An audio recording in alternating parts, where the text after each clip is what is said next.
What's going on, everybody? Welcome to another episode of the RXP podcast, a podcast where a bunch of working professionals talk all about their love for movies, TV shows, and video games.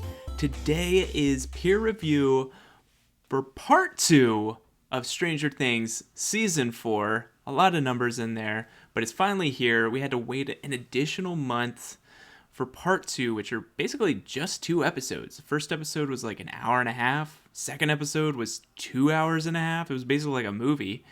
But we are here to talk all about it.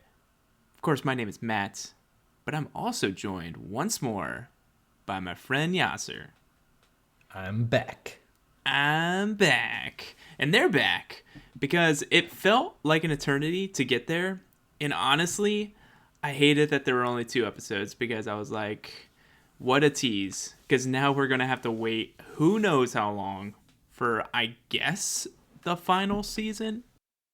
Have you seen that confirmed? Is it confirmed now? It is confirmed.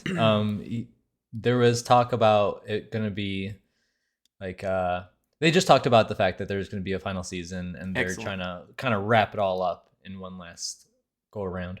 Yeah, you can kind of see where it's going to go from here. But before we even get to that point, we need to put out that spoiler warning. We're killing our time from part 1. I think we waited like 6 minutes before doing a spoiler warning. We're like kicking it before the second minute. This is a spoiler warning. If you have not seen part 2, get out of here. Go watch it.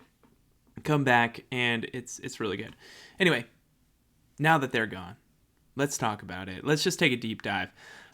Honestly, just before we even get started, what did you think about the 2 episodes being separate and then being so long?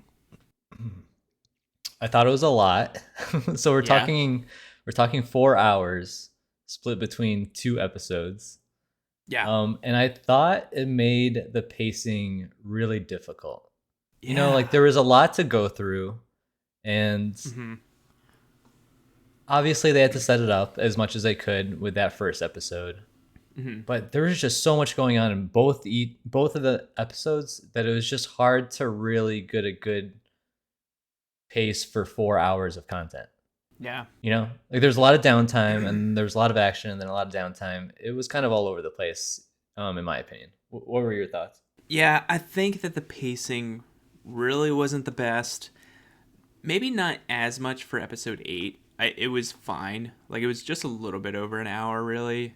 And it didn't feel any different than another episode. It was definitely where a lot of prep, and I felt like there wasn't a lot actually happening in episode 8. By the time when I finished episode 8, I was like, I kind of just want to watch episode 9. Because, like, I didn't really get my fill. Episode 9 was a full-blown movie. Like, they're kidding themselves if they just call this an episode, because even how they announce their name, it's like the Duffer brothers. Like, it's in there like a floating, name drop, like you would see in a movie. Like, it looked as if it was being presented as a movie, and I just don't think that it hit everything pacing wise. I felt like there were multiple climaxes in this episode, and I felt the first climax, I was like, oh gosh, I've got so much more to go. Like, this can't be it. And then the second climax, there was like 20 minutes to go. And I was like, oh no, like, what are we doing for 20 minutes? And that's where I think that if I had any mark against season 4, it's how they split up these last 2 episodes. Yeah, I agree. I think the way that I look at it, I feel like they're trying to do too much. And because of the fact that they're trying to do so much, they ended up doing nothing at all. Now, let me try to explain. So they clearly want to do more with this Vecna storyline. They didn't want it to end with this season. And so it seems like they want to stretch it out into next season and have that be a continuation of season 4. So as a result, a lot of the things that we were expecting to happen in these last 2 episodes didn't really happen, because there was no final ultimate battle.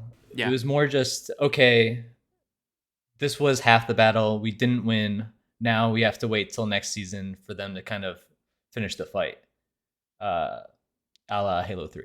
And I was so honestly, no joking, I honestly was thinking about Master Chief as soon as you said that. so as a result, you have these 4 hours where it just seemed like there was a lot of planning involved. There wasn't really that much going on. Hmm. And there was a lot of downtime when you thought there was going to be a lot at stake. Like they're eating pizza at a pizza shop. Yeah. They're kind of hanging out at a church while Yuri pretends to fix a helicopter for like 30 minutes.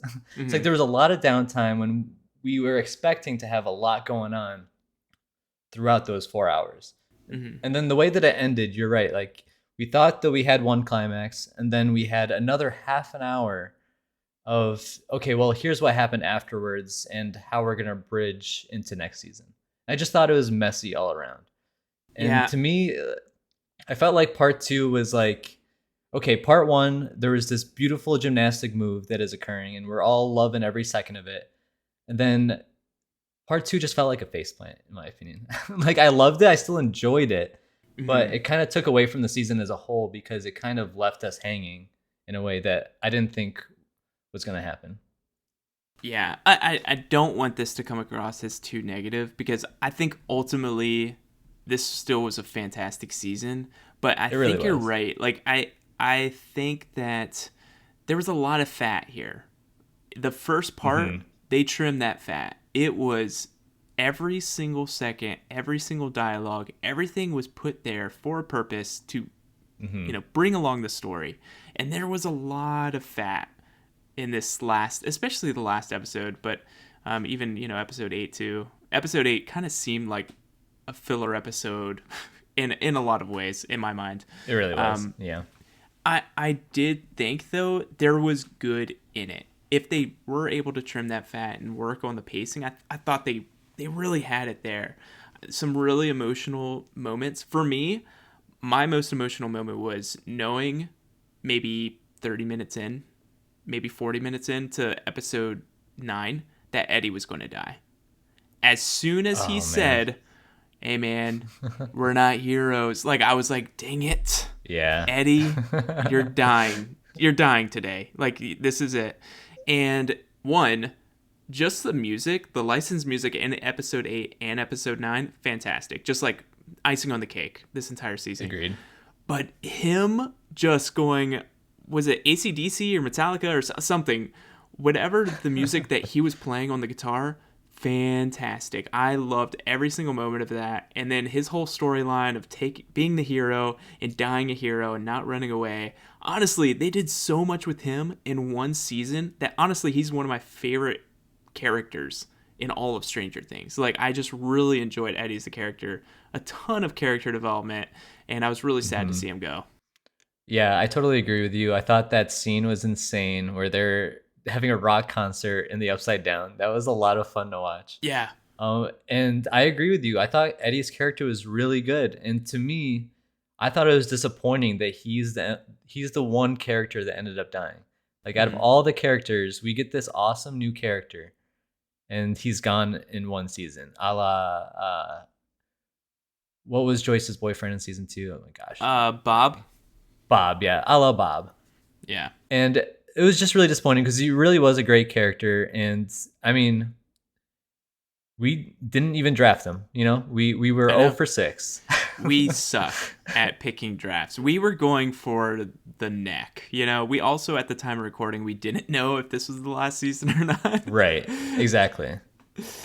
I I think that's where we really missed it. Is like we were expecting this to be Yeah. kind of like the big bang and the Hmm. finale, and obviously that's not what this was. And as a result, once again, the plot armor was thick with our main characters here. Yeah. Well, like it.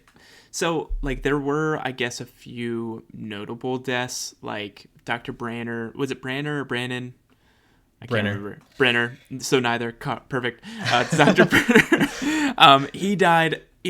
I was so mad at him the entire time. I was kind of happy Very at that unlikable. moment. Yeah, very Yeah. unlikable. No one's going to miss him. The one bully that was like beating up Lucas and like when they opened up the Upside Down, it basically melted his Yeah. body in two, which so like he's Yeah, that was a gone. tough look. He's not Tough look. coming for season 5. Like, what a terrible place to lie down. Like, oof. Sorry, buddy. And then Max, of course. Max is like the most heartbreaking moment of that entire thing, where Lucas is holding her and like she can't see, she can't feel anything because he's basically paralyzed her and blinded her. And then she died, and being the fourth horseman of Vecna's apocalypse, opened the gates to the Upside Down, and miraculously, 11 is able to save her. And honestly, that kind of felt cheap. That was the moment where I was like, I hated that Max was being chosen to die, but honestly, it felt earned at that point. And Yeah. her being saved does not feel earned. Like, what did she do? She jumped in her mind to make her live? Like, I don't understand that. Yeah, I agree. I thought it was really weird the way that they kept her alive. I think it would have been great if they did kill her off there, in the sense that, like you said, it was earned. It was really well played out overall for her character arc. Hmm. Um, but I think they're keeping her around because she's going to have a stronger impact in the next season. I'm interested to hear what you think they're going to do with Max's arc as a whole next season, because I could see it going a couple different ways. Whether it be that she ends up gaining some like powers out of this whole Mm-hmm. ordeal, or she becomes like number one's soldier in some way because of what happened as well. Yeah, because it doesn't, it leaves it all to interpretation. I Hmm. love the callback to classic horror films when Vecna dies and falls out of the window and onto the ground. They see his body, they get down there, and then the body's gone. That Yeah, I is called that just one. Halloween. That is what it is. Halloween, when the exact same thing happened, that he's still out there. He's somewhere. I do think that his physical form is dead, and I almost think that in my mind, Vecna either is going to something bigger, like going to be a bigger monster, or he's like possessed something nearby, a la potentially Max. That's my thought process of it, where it's like maybe he's hiding out in her mind, kind of injured and like nursing his own wounds in time for him to like come out and be even like a bigger bad in season 5 for like this big finale. That's kind of where my thought process was going, and I don't know if any of that is true, or maybe he did just like get up and limp away with Vecna's body. But I think that he's obviously still out there somewhere. Yeah, I think Max is definitely going to have some sort of role to kind of expand where what she did in this season with season 5. I just don't know what exactly that's going to look like. Obviously, there's a few ways that we'd already talked about, but Mm-hmm. they could completely surprise us at the same time. Because I what if she's another Will? Like Will got Yeah, possessed by the Mind Flayer, and now he right. has like this spider sense anytime that the Upside Down has leaked out. Literally a spider sense. Yeah, Yeah, like literally, like the hairs are coming back. I'm like, oh, is this Tobey Maguire from Spider-Man 1? Oh no, it's just Will Byers. Maybe Max is going to be in that same boat. Like, who knows? yeah, But the weird thing is that 11 is like jumping into her mind, and there's no response, which is like super strange. I don't know if that's just the like medical coma that she's in or something, but I don't know. Kind of weird. yeah. It's hard to say, honestly. There was a lot of question marks at the end as to like what exactly happened. Like obviously the earthquake occurred, right, or whatever Hmm. you want to call it, where rifts opened on the night of, but then when they fast forwarded 2 days, the rifts were gone and everyone just thought it was a regular earthquake. And then at the Yeah. end, we get this like snowfall, but not really snow. It's upside down dust, Hmm. and now the rifts are opening up again. It's like, okay, why did that happen? What's going on exactly? We don't really know.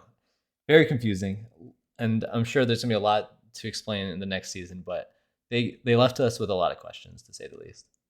I just don't understand it because okay, she revived Max, so then it closed those gates, And that's what I was interpreting until the final scene where they see just like the Grand Canyon to the upside down. It's like, what?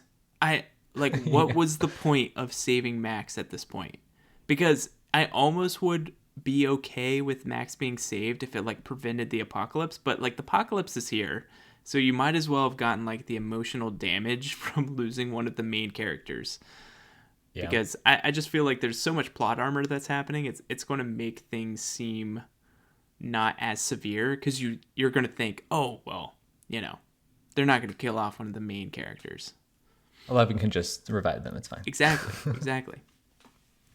But yeah, I wonder how this next season's going to look like. I think that I did see a quote on Twitter or something. The Duffer brothers were talking about next season, and they basically said that it's going to be less, development for the characters and more kind of like straight to the action, which makes me think that this is going to be the same kind of villain, and this is almost like an intermission for part 2 Right. of trying to kill Vecna, and we're not going to get those moments that I've really loved with this season. I hope they have some time to make some character development, because honestly, one of my favorite parts of episode 8 or 9, probably 9, was with Steve Harrington again. Like, the babysitter can do no wrong. Like, I just love him talking about like his dreams of like having an RV and like wanting to be better. And it's like, yes, Steve, that is what you did. Like, you were an a-hole in season 1 and you learned from that. And now you're like the best character in Stranger Things. Yeah. At the same time, they were very heavy on the like love triangles in those last 2 episodes. It was kind of true all throughout the season, but I Mm-hmm. think they really laid it down in those last couple where there was a love action going on with Steve and Nancy, and then of course when Jonathan and Nancy rejoined, and then there was Hop and Joyce, and then there was 11 and Mike, and then there's Mike and Will. It's like there's a lot going on Yeah. here. Oh, and then of And course we didn't Robin, even talk about Max and Lucas, what's his name, Lucas. Yeah, and there was Robin just a and lot going the on. like Oh yeah, Vicky. Yeah, at the end, it's like, oh, yeah. everyone's saved. Okay, now we're gonna talk about PB and J's. It's like, did you guys not know what just happened? Max had all of her limbs snapped just a second ago, 2 days ago. Just madness. Just madness. Yeah, and then they like completely forgot that dude like sacrificed his life to get the bats off of them. Yeah, yeah. Which is Like like they really didn't even sad. talk about him. Yeah, yeah. No one Like, did. oh yeah, did you realize that he's not around? No, it's fine. He's probably just like at his house or something. Yeah. Which I wonder, you know, Max was being tormented by Vecna this entire time because of what she saw with Billy. My thinking is almost for next season, what if through the trauma of this season, there's more victims like Dustin with Eddie and Lucas with Max, that sort of thing, where kind of everybody is living off this trauma because Vecna, that's how he works. That's how he operates, is by like tormenting them by their own, True, but thinking. wasn't he doing that specifically to open up the portals? Yeah, I guess that's true. I don't know. So it's Like, like, I don't know. without Is that, he like, still gonna why keep doing that? is Vecna like even that interesting of a bad guy at that point? You know? Yeah, I feel like there has to be some sort of like new element that we haven't seen yet Yeah. with Vecna or whatever replaces Vecna next season. Because you have to think the big bad is Vecna, because the one Right. revelation that I enjoyed, which I'm like, I can't believe I didn't see this sooner, was that the mind flare is basically his own shape based upon his love for Black Widows. It's like, Right. oh, That cool. was good. So I agree. so he's the big bad. Like, Vecna is the big bad. And I know we like speculated last peer review of like maybe there's a bigger bad. I don't know. Did you feel that you wanted a bigger bad, or do you think Vecna is the best big bad we could get? I still am holding out hope that there is a bigger bad because there is a lot going on in the Upside Down, and it clearly existed before he came into it. Yeah. So why not? Why not give us something a little bit extra to kind of put us over the top and see why Vecna even exists and Hmm. what this black smoke monster is? Is he from the Lost universe? Tell us more about the black smoke monster. That's I true. want to know more. This could be the same shared universe. You're so right. Because there's honestly, like, this is a very ordinary world in general. Besides, like, basically 90% of the plot, it's a very ordinary, it's a very ordinary world. I think it would be really cool if, yes, there is this, like, mystical smoke monster there. Someone put it there. And then also, where are all these people, these kids with powers coming from? Like, how did Victor Creel, or whatever his son, whatever, you know, the guy is, Henry. Yeah. I couldn't even How to remember get his his name. powers? Yeah, how did he get his powers? Like, was he given those powers by the biggest bad? That would be sweet. Like, some And sort of revelation. how did they transfer that into the other subjects? Did those subjects already have those powers, or did they transfer them from Creel? Yeah, Those are the questions I'd like to know. yeah, that's true. Like, I have no idea. Because, Because there was no sign of 11 having powers before she got there, at least that we know about. yeah, that's so strange. Yeah, I have no idea. There's still so many unanswered questions. And if this is the last season, ooh, man, I hope they make it count. Like, I want some great lore pieces, but ones that Yeah, make sense. I hope it all fits together. And I hope we I don't have hope as so many too. questions. I feel So, like they put themselves in a really difficult spot the way that they put these two episodes together mhm. because now they have an entire season to wrap this up and they gave us a lot more questions. Yeah. And so they're going to not only need to make it entertaining enough for this like final showdown, but also Hmm. there's a lot of things that they need to explain during the action, which is going to be a really tough balance in my opinion. It's a, But I trust the Duffer brothers. I think they haven't let us down so far. I agree with you. I agree with you. I think that you hit a really good point to where I think I know part of the reason why I enjoyed part one more than part two is because part one, Hmm. I felt like we were getting there. We were Yeah, getting to knowing this story. Part two, I feel like we've taken a couple steps back. Like, yeah. I'm not sure where they're gonna go with this. I hope for the best, and I'm optimistic about it, and I think that they'll do a good job, and hopefully it won't take years to get season five. But yeah, it's That's a just good point too. so many questions, because you go there, and I thought it was so strange to see like a demo just walking around in the upside down. It's like, what is Yeah, he just doing, hanging dude? out. It's just one dude. Like, are you sure this is not Mars? Like, are we sure this is not Mars? Um, I don't know. Those things have to come from something. And they never really explain what the upside down is still too, like a different Yeah. dimension, but so many, questions. Yeah, we got a good explanation of what happened to one after he got sent to the Upside Down. But I was expecting a little bit more explanation of what that place was and what he Mhm. figured out while he was exploring there. But Cuz really, all he told us is that he got a bunch more power while he was hanging out. and they never explain, like, why can you control vines? Why are you covered in Yeah. vines? Like, he looks messed up, sure, but he's not covered in vines. He doesn't have like these vines that literally go over the entire upside down. So I don't know. I don't know. It's very very interesting, very very interesting. I'm excited to see where it goes for sure. Um, were there any big moments from these past two episodes? I still say that Argyle is super underrated. I love I love every scene that he's in. Every like how scene. he like how they convinced that pizza guy to let them just take over the store while it's Yeah. closed. It was so fantastic. Yeah, yeah, for sure. Like, I felt like he didn't have as much going on for him. Hmm. in these two episodes. I do think that they put more of the focus on the Byers brothers, which I did appreciate. I really enjoyed their relationship together.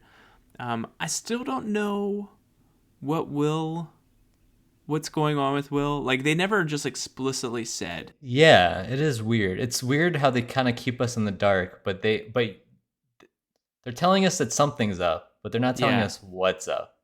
Like you could even perhaps assume that he's into 11, but I don't think that's the case. I think he's into Mike. Yeah. But it's weird that they're just not explicitly telling us. Like we thought, or I thought that they would at least explain it when he started talking to his brother. His Yeah. brother's like, "You can tell me anything." I thought he was gonna tell him then, Yeah. but he didn't. I agree, though. I like that they gave the Byers brothers some time together because we haven't had enough of that. I still think there's not enough with Jonathan. Like, we didn't get the explanation or the discussion or the back and forth between him and Nancy that I was expecting. Hmm. I was expecting a little bit more out of them seeing each other for the first time in like over a year. And yet, all they really talked about is like, hey, did you get your offer letters? Oh, no, not yet. Okay.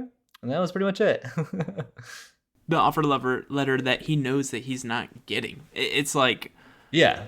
Like, it, I think he did get in. He didn't get in, right? I don't even think he applied, right? Like he was going Oh, to is that what it community was? college with Yeah. Argyle. And it's Right. like that relationship was honestly like I don't know. It's just not going anywhere for me. Like I think it's going to happen in season 5 cuz it's going to have to, but it was just very interesting. Like I didn't find that super compelling. I also didn't find the Russia stuff super Hmm. compelling at the very beginning. Like the fight with, all the demogorgons everywhere with the flamethrower and the random sword. Like I need to rewatch Yeah. that episode because or at least that part of the episode because I'm like, where did that sword come from? That's literally the same thing I said when he picked it up. I was like, oh, wait a minute. Like, I like when I what? thought about it for a second, I was like, maybe they grabbed the sword when they were picking up all the weapons for when they were planning to fight the Demogorgon together, and someone just picked up a sword and then died and just left it there. But like otherwise, where the hell did this like He-Man sword come from? And I just love that Hopper is a natural. Like he's Oh yeah. chopping off limbs and chopping off heads, all In while slow mo. yeah, Yeah, all in yeah. slow mo, all while dodging all of Demogorgon's attacks. And I'm like, okay, cool, cool. He's a very, very local sheriff in Indiana. Right. Perfect. Russia changes you, I get it, but like, wow, that's something. But I liked Hop in his relationship with Joyce. That was really nice. I enjoyed that. I thought that was like well deserved and like long time Yeah. coming because it's been happening for multiple seasons now. I wonder where the Steve Harrington love triangle is going to go. Like I definitely think one of those two guys between Steve and Jonathan will die in season Yeah. 5. Let me follow up about Hopper for a second. So Okay. we've watched this entire season now. Do you feel like it was worth it to bring Hop back? Because again, Hop died at the end of Yeah. season 3. Like he straight up died. Yeah. And then again, once again, they found a way to bring him back again to the story. Hmm. And I agree, he's a great character. I love Hop as a character. But do you feel like it was worth it all overall in this season, or could we have gone without Hop and given him that send off, that emotional send off that we got in season 3? That's a good point. That's a good point. The emotional send off was pretty great. Like it was very heartfelt. But in the same time, I don't know what Joyce and Murray would have been doing. Like I don't know what would Yeah. give them purpose in this season. And I feel like I Right. love their characters so much that I wanted them busy doing something. And, Yeah. maybe for season 5, they'll just butt off and they'll do their own thing, and I think that's great. Like he gives like he kind of like anchors Murray and Joyce because they're both kind of all over the place and he is kind of very steady, so I like that. I just I don't know, we'll see. I don't Yeah. know, do you think it'll survive next season? I don't have an answer for that, but I agree with you that he kind of does anchor that storyline with Joyce. And I mean, we did get some classic Yuri lines out of the Yeah, process. So honestly, I'll take it. it's a net positive. Net positive. Yeah, net positive with the Russia storyline. I agree with you. The uh the pacing was a little weird on the Russia stuff because they like left. They saw the Demogorgons being like planted more or less, and then they left, and then they decided to come back to the prison. It was Hmm. really weird. Like there's plenty of guns in the prison. Why couldn't they have just done that while they were there and just destroyed all the Demogorgons? Yeah. I don't know. But Yeah. overall, I think it was a worthwhile storyline. But again, the part of it that was in the latter half of the season seemed like it got stretched out longer than it needed to. Yeah, that's the thing. I feel like this the first 7 episodes, perfectly paced. I Yeah, think that yeah. they could have ironed out these last 2 episodes, made them 3 smaller episodes, and made a 10 episode series like a normal human being, and it would have been perfect. Like, there's nothing wrong with this season. I hope that they don't do more things like this, because I think they're a master of their craft for episodes. I don't Hmm. think that translates well with movies. Yeah, it makes me wonder how involved Netflix was in the production of this season, and Hmm. if they really pushed for that segmented season to kind of help push the popularity of the show and keep the clicks coming. Because again, those 2 episodes were written and directed by the Duffer brothers, who have had really good episodes Hmm.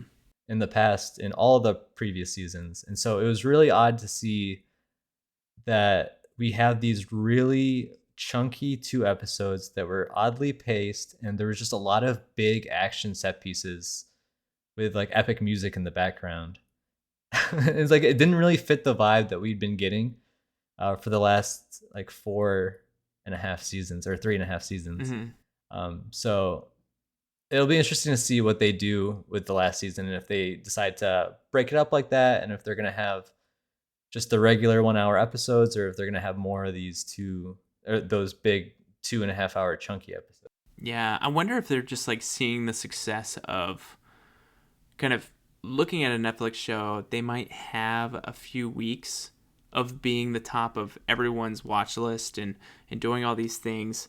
And then you, I guess, last summer having the Fear Street series come out, where every month, was it month or was it week?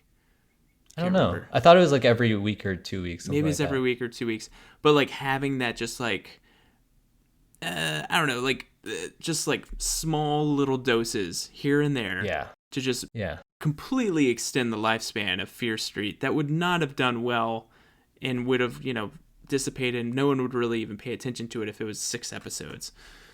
But that's true. maybe they're just seeing the success of previous things and hoping for the best. I just hope that I just want a straightforward season 5. I would be happy with that. And let the Duffer brothers be the Duffer brothers. Yeah, yeah, 100%. Hundred Speaking of percent. which, have you seen what's going on with the Duffer brothers and how they're creating their own production studio? No, I did not see that. Yeah, so it's called Upside Down Productions, believe it or not. Really? Wow. Yeah. And one thing that caught my eye is that they have been activated for a Death Note live action series Wow. Okay. that they're gonna create, and I'm into it. I'm pretty excited to see what they do with that. Yeah. After they finish up Stranger Things, they've said that they're not going to be involved with any spin-offs. So it seems like this is the next step for them. Perfect. I love that. And I love that they're not going to do any spin-offs, because just let it be these 5 seasons and let's move on. Let these guys do what they want and go from there.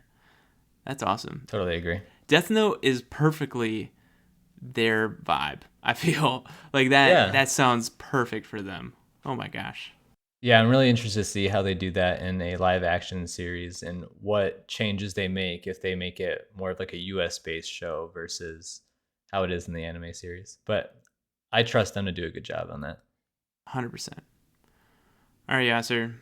Have you done much rewatching of seasons 1 through 3? Oh yeah, I forgot. Yes, I have. I Okay. got through almost all of the first two seasons. Okay. And let me say real quick, the first season was fantastic. Okay. Like now that we've watched all of season 4, it's really hard for me to say definitively that I think season 4 is the top of the mountain. It's hard to Mhm. say because there's a lot of things that season 4 kind of innovates in and does differently than the previous seasons that I think should be lauded. And especially those first 7 episodes, I think it was probably the best pacing that I've ever seen on a Stranger Things season. But man, that season 1, I was surprised by how good the younger actors actually acted in that first season. Like they're so young, but they're so good. And the writing was fantastic that it kind of just brought all those characters to life, even though they were probably still learning the craft a bit. Season 2, I thought was a little underrated. Like we talk about it as like a kind of sequel to the first season. Mhm. And it kind of was, but there were a lot of new, interesting things that got introduced in that season, including obviously Max as a main Yeah. character Mhm. and Billy as a secondary character in the show. So I didn't get to season 3, but I think we're in agreement that season 3 is one of the better seasons as well, right? Yeah. Yeah. I recently just rewatched season 3. Really like it. Oh, I did you don't. really? Yeah. Yeah. Did you Um, watch that before season 4 came out? before season 4, but it was like months Okay. ago. Yeah, I yeah. just had a hankering to watch it, and really good, really good. I was like, you're scared. It's believable. Billy is a fantastic antagonist. I just Yeah. that actor really kills it, and I think for me that it would definitely be over season 2, even though season 2 is probably not bad. Like I think all of the seasons are good. I Yeah. I really think highly of season 3, but season 1, I feel like if I would watched it the same way you did, I don't know, maybe I would put season 1 above season 4, but to me I feel like it's between season 1 and season 4 in my Yeah. mind. I agree. So what's our definitive ranking? You go first. I think, and this is going to be recency bias, I think Yeah. I really liked where season 4 overall went through it. I think the first 7 Hmm. episodes could have taken down any season easy. Yeah. Yep. Adding in the 2 extra episodes does weigh it down, but I feel like there was enough there to make me put season 4 above season 1. But honestly, if I watch season 1, that answer might change. But I would go 4-1-3-2. Okay. Yeah, I agree with you. I think season 4, the first 7 episodes on their own, I don't think they can be matched. I totally agree with you. But I think, in my opinion, those last 2 episodes weighed down enough where I would put season 1 on top. It's the original season. We get all these new characters and this new storyline, and it really never loses its stride at any point. Mm-hmm. And to me, it just is the more well-rounded season. But I think the highest highs of season 4 definitely outmatched the highest highs of season 1, which is saying Gotcha. something because season Yeah. 1 had a lot of great moments too. As far as season 2 and 3, I can't say for sure yet. I'm going to put them as 3A and 3B on my list until I rewatch both. But I Okay. think you're probably right. I think season 3, from what I remember of it, had a better overall storyline with the Mind Flayer and Billy. It Mm-hmm. was really exciting and also kind of horrifying at times. I think it's also knowing that season 3 happened because he needed to gain Eleven's power to open portals. That to me Yeah. makes me think even higher of season 3 because it was like, oh, the purpose was never to kill anybody. The purpose was to gain her ability to open Mm-hmm. portals. Like it was all like a game of chess. Yep. So Very good point. And to introduce Scoops Ahoy Steve and Scoops Ahoy Robin. So that's true. And Robin is one of my favorite characters. And so we must absolutely. protect her at all costs. And she survived, just Protect like most Robin. everyone. Well, perfect. I think that's where we'll end it. Season 4. Go check it out. Part 1 and Part 2, both fantastic. Let us know what we missed, what you want to talk about it, or how you liked it compared to other seasons. You can email us at rxp.podcast@gmail.com. Find us on Twitter, rxp_podcast, or find us on YouTube, rxp space podcast. Not space podcast, but you know what I mean. Like a space, the place in between the two words. Anyway, thanks for joining us. Shout out to Grandmaster Doug for the tunes, and we'll see you next time.